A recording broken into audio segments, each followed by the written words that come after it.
नमस्कार, आपका स्वागत है हमारे YouTube चैनल शिक्षा सखा पर। आज मैं आपके लिए लेकर आई हूँ कक्षा 10 नैतिक शिक्षा का अध्याय 17। अध्याय का नाम है नियम अनुशासन सभ्य जीवन का आधार।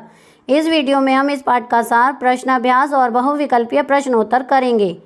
पिछली वीडियो में मैंने आपको अध्याय 16 संकट में बुद्धिमानी पाठ का सार, प्रश्नाभ्यास और बहुविकल्पीय प्रश्नोत्तर करवाए थे। अगर आप मेरे चैनल पर नए हैं और अभी तक आपने मेरे चैनल को सब्सक्राइब नहीं किया है तो मेरे चैनल को सब्सक्राइब कर लें और बेल आइकन को ज़रूर दबाएं।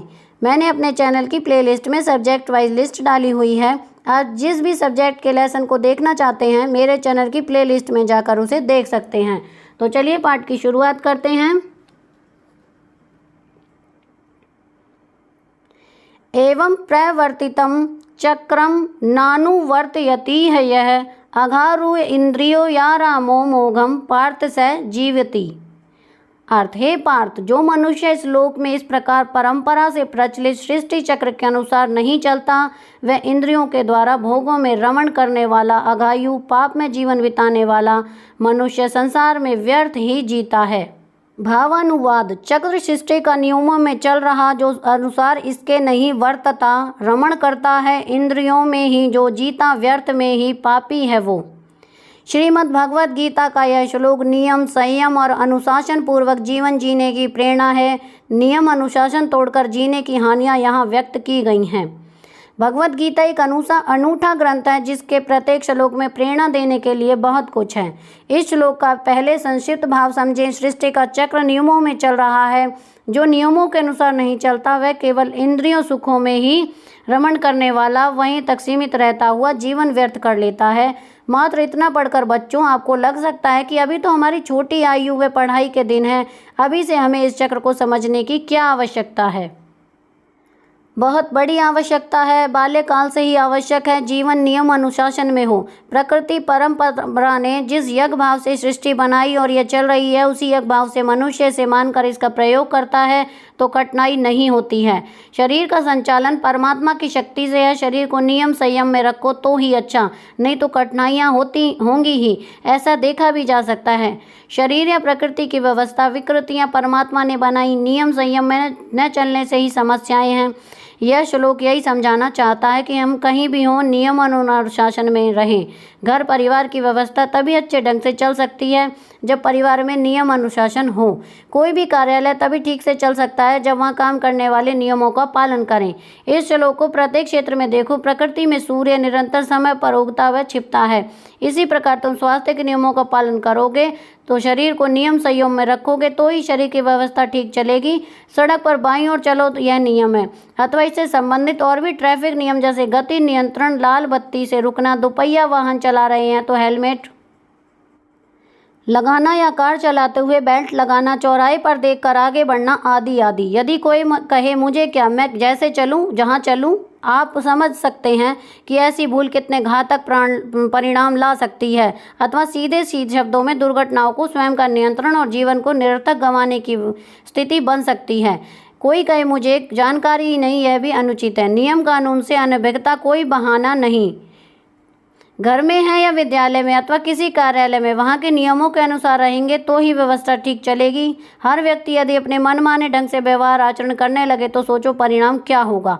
आपसी विद्वेष व क्लेश बढ़ेंगे, व्यवस्था में कठिनाइयाँ आएंगी ही। भारत की युवा ऊर्जा, आओ श्रीमद् भगवत गीता की इस प्रेरणा को व्यापक अर्थ में समझें और स्वीकार करें। हर क्षेत्र में नियम पालन को अपना स्वभाव बनाएं।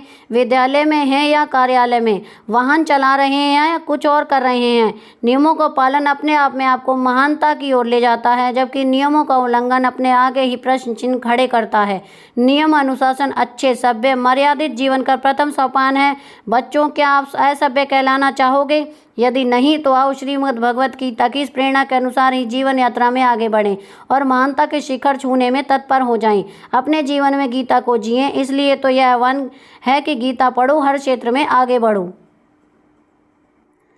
घर में है या विद्यालय में अथवा किसी कार्यालय में, वहाँ के नियमों के अनुसार रहेंगे तो ही व्यवस्था ठीक चलेगी। हर व्यक्ति यदि अपने मनमाने ढंग से व्यवहार आचरण करने में लगे तो सोचो परिणाम क्या होगा। आपसी विद्वेष व कलेश बढ़ेंगे, व्यवस्था में कठिनाइयाँ आएंगी ही। भारत की युवा ऊर्जा आओ श्रीमद् भगवत गीता की इस प्रेरणा को व्यापक अर्थ में समझें और स्वीकार करें। हर क्षेत्र में नियम पालन को अपना स्वभाव बनाएं। विद्यालय में हैं या कार्यालय में, वाहन चला रहे हैं या कुछ और कर रहे हैं, नियमों का पालन अपने आप में आपको महानता की ओर ले जाता है, जबकि नियमों का उल्लंघन अपने आगे ही प्रश्न चिन्ह खड़े करता है। नियम अनुशासन अच्छे सभ्य मर्यादित जीवन का प्रथम सोपान है। बच्चों, क्या आप असभ्य कहलाना चाहोगे? यदि नहीं तो आओ श्रीमद् भगवत की प्रेरणा के अनुसार जीवन यात्रा में आगे बढ़ें और महानता के शिखर छूने में तत्पर हो जाएं। अपने जीवन में गीता को जिएं। इसलिए तो यह आह्वान है कि गीता पढ़ो और हर क्षेत्र में आगे बढ़ो।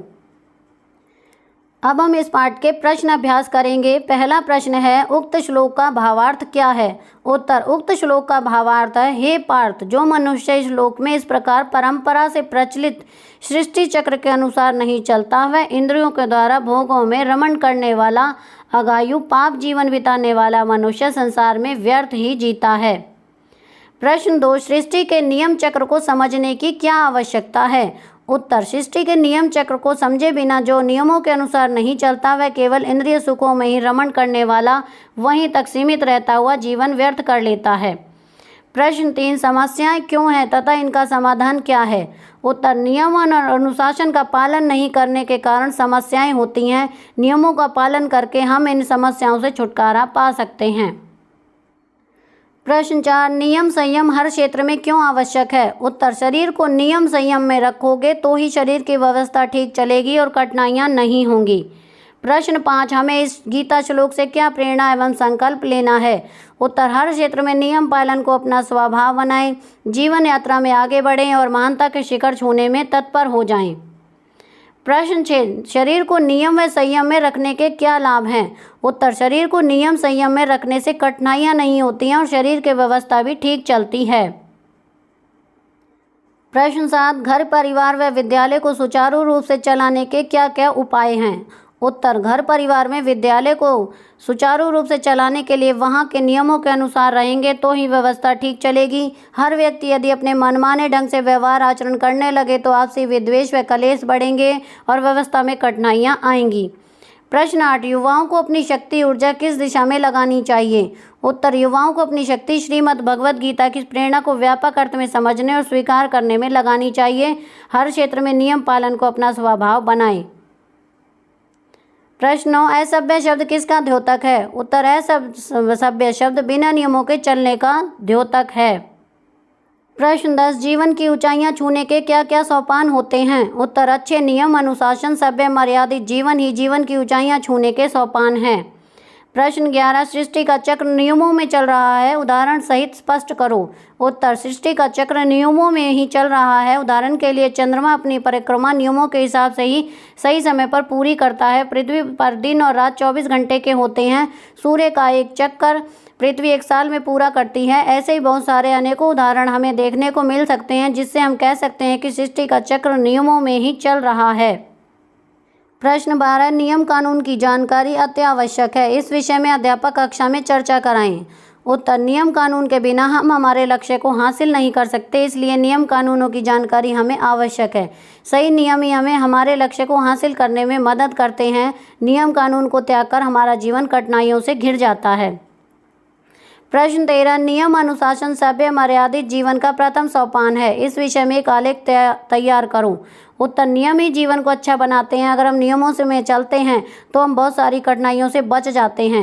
नियमों के अनुसार चलने वाला व्यक्ति ही सभ्य कहलाता है। समाज में भी उसी का मान सम्मान और मर्यादा बढ़ती है जो नियम अनुशासन के अनुसार चलता है। इसलिए हमें हमारे जीवन में नियमों को अपना लेना चाहिए। अब हम इस पाठ के वस्तुनिष्ठ प्रश्न और बहुविकल्पीय प्रश्नोत्तर करेंगे। अगर आप इन्हें करना चाहते हैं तो यहाँ से देखकर कर सकते हैं। सबसे पहले हैं वस्तुनिष्ठ प्रश्न, ये 4 हैं, और इसके बाद है बहुविकल्पीय प्रश्नोत्तर।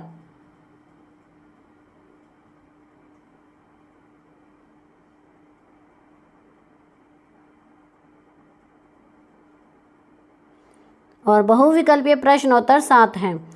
तो यहाँ पर हमारी ये वीडियो ख़त्म होती है और इसके साथ ही हमारा नैतिक शिक्षा का सिलेबस भी पूरा हो गया है। आपको मेरी ये वीडियो कैसी लगी मुझे कमेंट करके ज़रूर बताएं।